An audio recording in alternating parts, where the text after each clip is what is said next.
Para adiyuswa, sumangga kita lampahi pangibadah jemuah adiyuswa ing jemuah paing 17 Agustus 2026 ing manah kita nggadhahi pengaken pitulungan kita punika saking Gusti ingkang akarya jagat milanipun siramat lan tentrem rahayu saking Allah Sang Rama Sang Putra tuwin Sang Roh Suci makuwon ing panjenengan sedaya. Amin. Sumangga para adiyuswa pangibadah mirunggan saben dinten jemuah adiyuswa ing dinten punika kanthi jejer manut pranatan. Jabur selawi ayat 11. Kabeh margining Yewa iku katresnan, kasetyan lan kabeneran tumrap wong kang padha netepi prajanjian lan pepengeti. Para adiyuswa, manut punika tembung gampil kaucapaken nanging yektinipun boten gampil dipun tindakaken. Umumipun manungsa kepingin ngraosaken gesang ingkang merdeka, yen saged gesang tanpa pranatan saged semau kuwi. Mila kita asring mireng tembung hukum ada untuk dilanggar. Punapa leres bilih pranatan punika kawontenaken kangge dipun terak? Menawi mekaten, punapa pranatan punika tasih perlu? Tamtunipun pranatan punika dipun yasa murih katentremaning gesang nuwuhaken raos aman saha kawilujenganing gesang. Umpaminipun pranatan bab lalu lintas dipun yasa murih supados sedaya tiyang tansah pikantuk kawilujengan ing sauruting margi. Panerak dhateng pranatan lalu lintas badhe ndadosaken kacilakan malah saged ugi pepejah.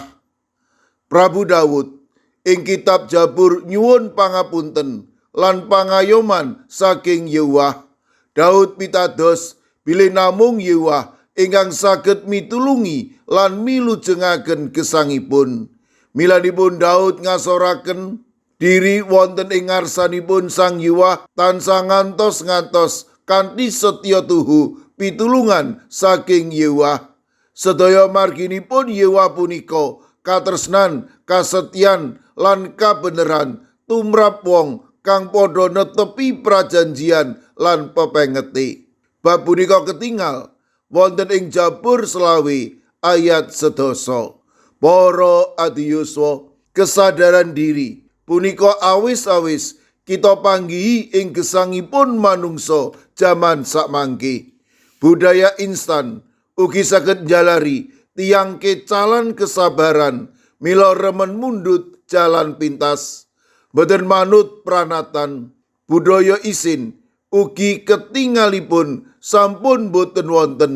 Mila boten gumun yen wonten tiyang ingkang dipun rangket dening polisi krana korupsi nanging tasih saged mesem, malah boten ngakeni kalepatanipun.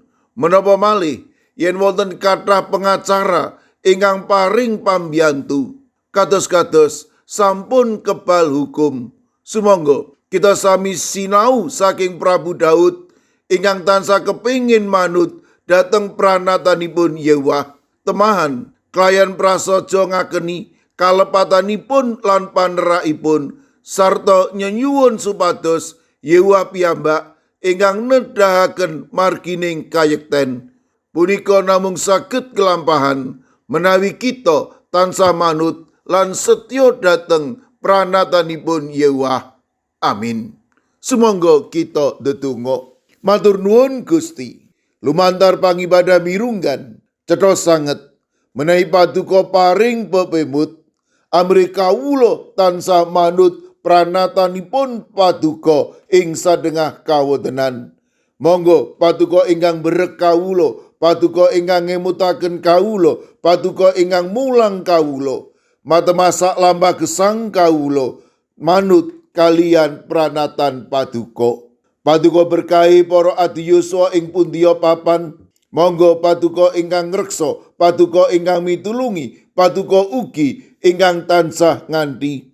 Langkung-langkung para adiyuswa ingkang wedal sakmangke nembe nandhang sakit, sae wonten ing griya sakit ing griyanipun, sae ingkang lami ingkang nembe ingkang awrat ingkang enteng kawula pitados paduka boten nigakaken matemah para adiyuswa punika inggal nampi wetahing kesarasan peparing paduka.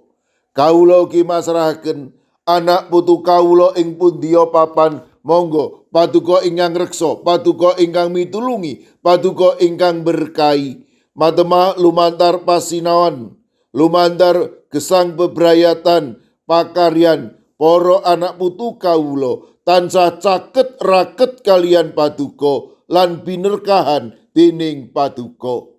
Kawula pasrahaken kaudunipun komisi adiyuswa sae ing gereja klase sinode tabloid adiyuswa wasita adi lan menapa kemawon kegiatan gegayutan kalian adiyuswa, monggo paduka ingkang reksa, paduka ingkang berkahi matemah sedayanipun menika ndadosaken para adiyuswa tansah manut kalian paduka lan nindakaken pranatan paduka.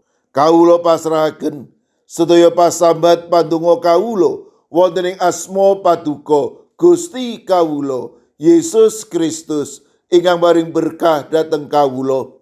Siramat lan tentrem rahayu saking Allah Sang Rama, Sang Putra, tuwin Sang Roh Suci makuwon ing panjenengan sedaya. Amin.